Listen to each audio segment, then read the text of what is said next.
આવો જાણીએ કયા કારણોસર સ્વામિનારાયણ સંપ્રદાય આવ્યો વિવાદમાં. અમારી ખાસ રજૂઆતમાં નિશિતભાઈ ત્યાં મેઇન ગેટ જે ઝાપો છે ત્યાં ગયા તો ગેટ બંધ હતો અને ગેટની બહાર શિવજી ઊભા હતા. પ્રોપર નિશિતભાઈ વર્ણન કર્યું મને કે આપણે પિક્ચરમાં ને એમાં કેવી રીતે જોઈએ એવી રીતે શિવજી જટાવાળા, નાગબાગ વીટેલો, રુદ્રાક્ષ પહેરેલી, ત્રિશુલ હાથમાં, બધી જ પ્રોપર્ટીની સાથે વ્યવસ્થિત ઊભેલા હતા. પછી નિશિતભાઈએ પ્રાર્થના કરી કે આપ અહીંયા સુધી આવ્યા છો તો અંદર પધારો, પ્રબોધ સ્વામીજીના પણ આપને દર્શન થઈ જાય. ત્યારે શિવજીએ એમને કીધું કે પ્રબોધ સ્વામીના દર્શન મને થાય એવા હજી મારા પુણ્ય જાગ્રત નથી થયા, પણ મને તમારા દર્શન થઈ ગયા એ મારા અહોભાગ્ય છે. એમ કહી એટલું વાક્ય બોલી અને શિવજી એ યુવકને નિશિતભાઈને ચરણ સ્પર્શ કરી અને ત્યાંથી જતા રહ્યા. તો એવી પ્રાપ્તિ આપણને સૌને થઈ છે. મહારાજે પૂછ્યું તો કે આ તો અમારા કુળદેવી છે.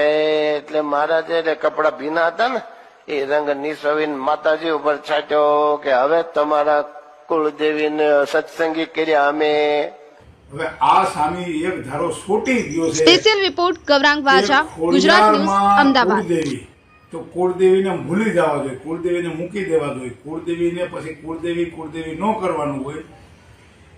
તો અમારા સ્વામિનારાયણ ભગવાને કપડા નીચોવીને માતાજી ઉપર છાટણા સાટ્યા એટલે માતાજી સત્સંગી થઈ ગયા. ખોડિયારને તો એમ કે છાટણા સાટ્યા સત્સંગી થઈ ગયા.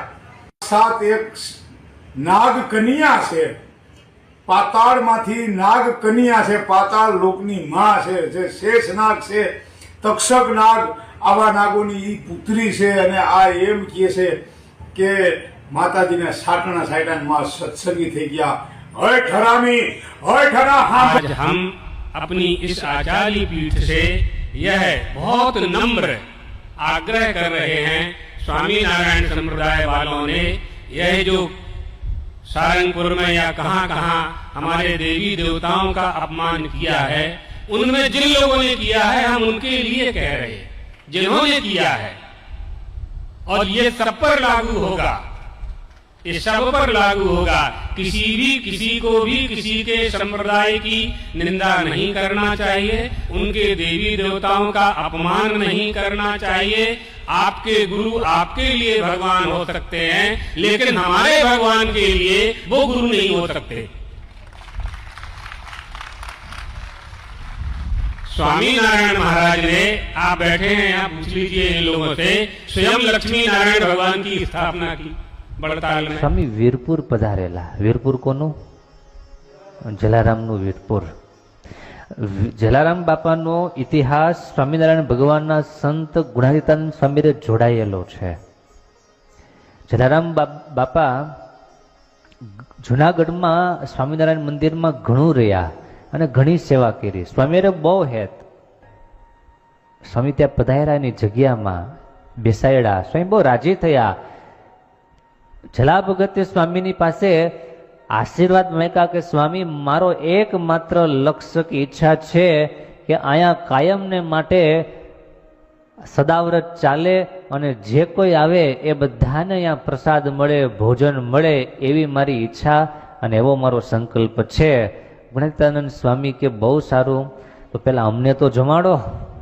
દાળ બાટી સ્વામીને જમાડ્યા. સ્વામી બહુ રાજી થયા. મહારાજ કે અમે જયારે દ્વારિકા ગયેલા અને દ્વારિકા પતિએ અમને પ્રાર્થના કરેલી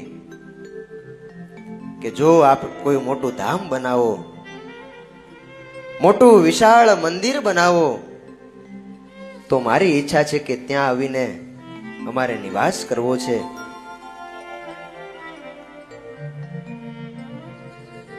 આ વાત એને વર્ષો પસાર થઈ ગયા. મહારાજ કહે બસ હવે વાતને સત્ય થવાનો સમય આવ્યો. મસ્તક ઉપર કોઈના કોમળ હાથનો સ્પર્શ થયો.